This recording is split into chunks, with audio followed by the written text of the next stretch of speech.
Most people get this wrong when starting a company in Belgium. They think it is just about filling a form online and getting a business number. But here's the truth no one tells you.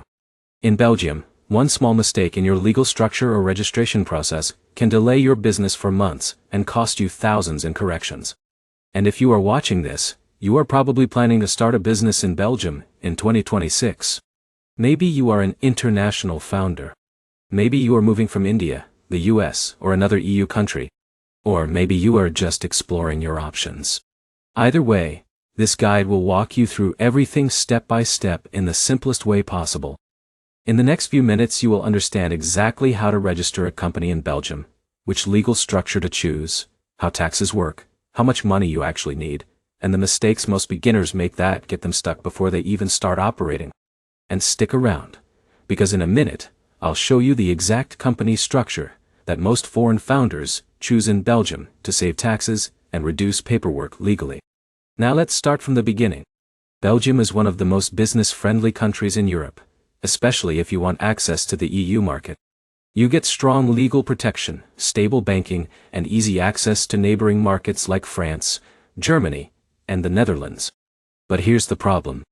The system is very structured. That means you must follow the correct legal steps in the correct order. So let's break it down step by step. The first step is choosing the right business structure. In Belgium, the most common structure for entrepreneurs is the private limited company, which is called a BV or Besloten Vennootschap in Dutch, or SRL in French. This is the default choice for most startups, freelancers scaling up, and international founders. Now here's where it gets interesting. You can also operate as a sole trader, which is called a eenmanszaak. This is easier and cheaper to set up, but it comes with unlimited liability.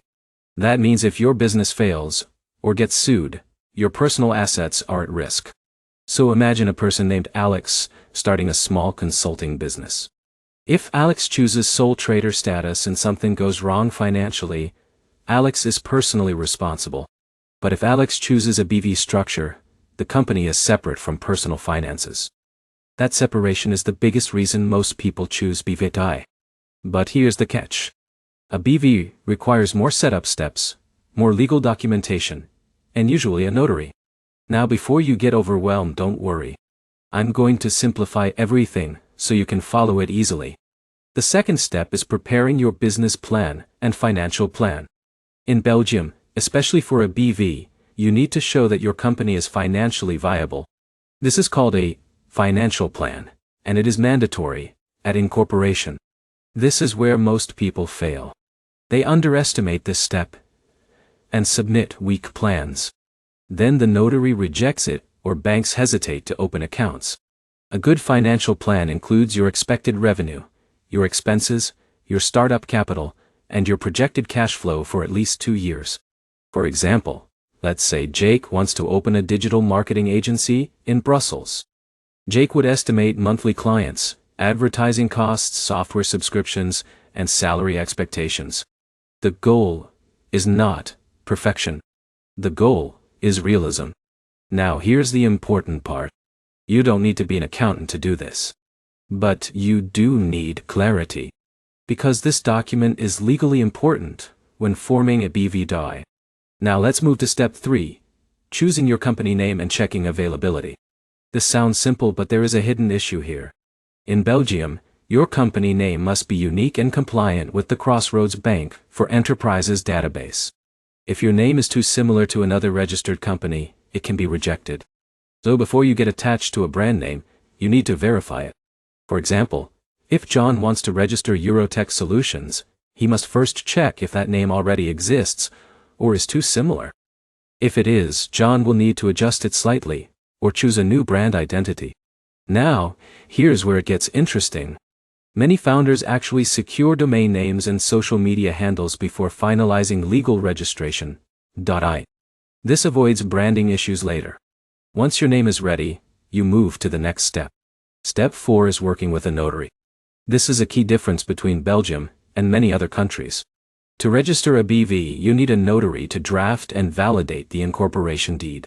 The notary prepares legal documents that define your company structure, shareholders, capital, and governance rules. Think of the notary as the legal gatekeeper. Without them, your company cannot officially exist as a BV bide. This is also where you submit your financial plan. Now here's the problem many foreigners face. They assume they can do everything online. But in Belgium, this step is semi-official and requires legal validation. So expect at least one meeting with a notary, either in person or sometimes digitally depending on your residency status. Once the notary finalizes the deed, your company moves to registration. Step 5 is registering with the Crossroads Bank for Enterprises, also known as the KBO.do. This is the official database where all Belgian companies are listed. Once registered, you receive a unique company number. This number is extremely important. It acts like your business identity in Belgium. You will use it for taxes, invoices, banking and contracts. Now here's a key moment in the process. Once you get your company number, your business legally exists. But you are still not fully operational yet. Because now you need VAT registration. Step 6 is VAT registration.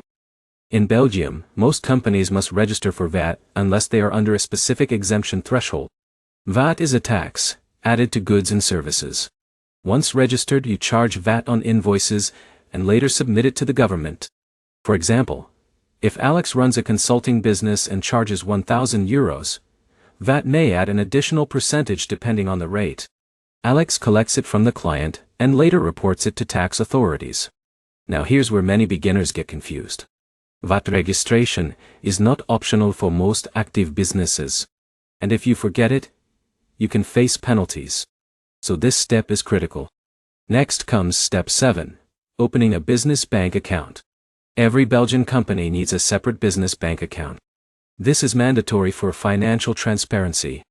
Banks in Belgium are strict, especially with foreign founders. They may ask for your business plan, identity documents, and proof of address. This is where preparation matters. If your documents are clean and your business idea is clear, approval is usually smooth. But if something is missing, delays can happen. Now here's a practical tip. Some banks are more startup friendly than others. So choosing the right bank can save you time. Once your bank account is active, your company is fully operational.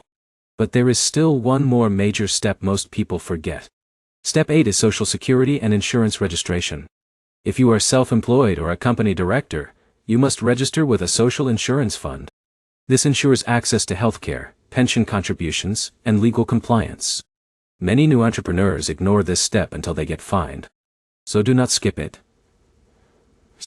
Now let's talk about taxes because this is where things really matter. In Belgium, corporate tax is applied to company profits. The standard rate is competitive within Europe, but you must also consider social contributions and VAT obligations. Here's the simple way to understand it. Your company earns revenue. You subtract expenses. You calculate profit. Then tax is applied. But here's the interesting part. With proper accounting, many legal deductions can reduce your taxable income. Things like business expenses, software tools, travel costs, and professional services can often be deducted. That is why having a good accountant in Belgium is not optional. It is essential. Now let's talk about costs, because this is what most people want to know. Starting a company in Belgium is not free. You will have notary fees, registration costs, bank setup costs, and possible accounting fees. For a BV structure, initial setup costs are higher compared to sole trader registration.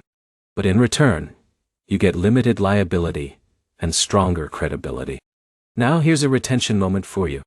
In a minute, I'll show you the biggest mistake foreign founders make when starting a company in Belgium that causes banking rejection or tax delays.